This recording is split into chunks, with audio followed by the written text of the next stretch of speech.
मेरा मानना है जो निजाम जम्मू कश्मीर में शुरू से कईयों की रोजी रोटी का साधन था, उनका आपने क्या सोचा?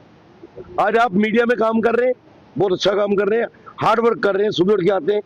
कल को सरकार या फिर इंफॉर्मेशन टेक्नोलॉजी को ऐसा सिस्टम ले आए कि यहाँ एक व्यक्ति सारा काम करेगा तो बाकियों को गैर दे देगा। सरकार को सबका ध्यान रखना है। ट्रांसपोर्ट जम्मू कश्मीर की इकोनॉमिक स्थिति की बैकबोन रही है, हमेशा रही है। मैं इस काम से वाबस्ता हूं, मुझे पता है ना।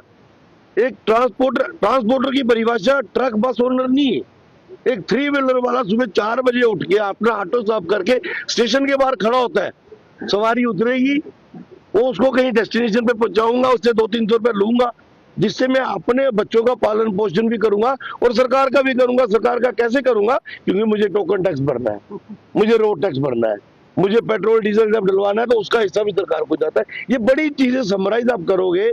ई बसों से सरकार ये बताए रेवेन्यू कितना जनरेट हुआ, ई बसें टोकन टैक्स कितना भरती है, ई बसें इंश्योरेंस कितनी कवर कर रही है। ये बड़ी चीजें हैं। इमोशनली इसको देखा जाए तो 20 लाख परिवार जम्मू कश्मीर का, मैं कह रहा हूँ, भूखमरी के शिकार हो जाएंगे।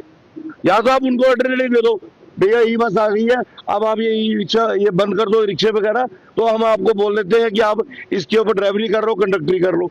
आप 200 बसें ला रहे हो, 200-250 ड्राइवर भी रखोगे, 250 कंडक्टर भी रखोगे, इनको क्या करना है? ई बसेस से सुविधा जो है, मुझे लगता है आप भी शायद उनकी रोजी रोटी खत्म करने वालों में से आपको लग रहा है कि एयर कंडीशन में झूठा मिल रहा है तो बड़ा अच्छा है।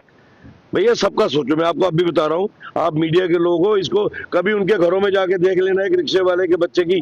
मैंने तो कई परिवारों से मिलता हूँ, मैं उनके घरों की स्थिति को जानता हूँ। जी तो अगर ऐसी गवर्नमेंट, मुझे कोई एतराज नहीं, लेकिन इनका क्या करना है? सरकार इसके ऊपर कोई व्हाइट पेपर जारी करे ना कि ये जम्मू की जो कश्मीर की पूरी बसें खड़ी हो जाएंगी, तो वो लोग कहाँ जाएंगे?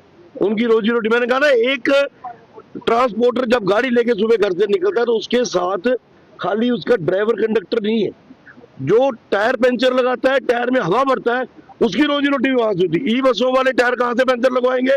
उनका अपना यार्ड बना होगा, उन्होंने हवा कहाँ से भरवानी है? उनका सरकारी वहां यार्ड बना, वहां से भरेंगे। ये बाहर जितने वेंडर्स खुले हैं, ये किसको करेंगे? ये बड़ा समराइज करके देखना पड़ेगा। सबकी रोजी रोटी का साधन रखने की जरूरत है, लोगों को सुविधाएं दीजिए, ऐसी बात नहीं है। आप कोशिश कीजिए, जो लोग प्राइवेट हमारे ओनर्स हैं, इनको कहा जाए कि ई बस के पैटर्न के ऊपर आप गाड़ी डालिए ना, आप चलाइए गाड़ी, हम आपको कहाँ मना कर रहे हैं। और ई बस में जो सवारी है उसको सरकार कौन सा फ्री में ढो रही? ठीक है, महिलाओं को लेके इन्होंने किया है, उसमें भी हमारे ट्रांसपोर्ट मिनिस्टर साहब गा के बता रहे हैं इतने करोड़ का घाटा, इतने करोड़ का घाटा। अगर घाटे इनके बता रहे हो तो घाटा वो जो ट्रांसपोर्टर्स की वजह से पड़ रहा है वो क्यों नहीं बता रहे आप? जिनकी रोजी रोटी खत्म हो रही है वो क्यों नहीं बता रहे हो? तो मुझे लगता है कि ऑन ह्यूमैनिटेरियन ग्राउंड सबका साधन जीवन का चले, ये सरकार को सोचना चाहिए। Thank you.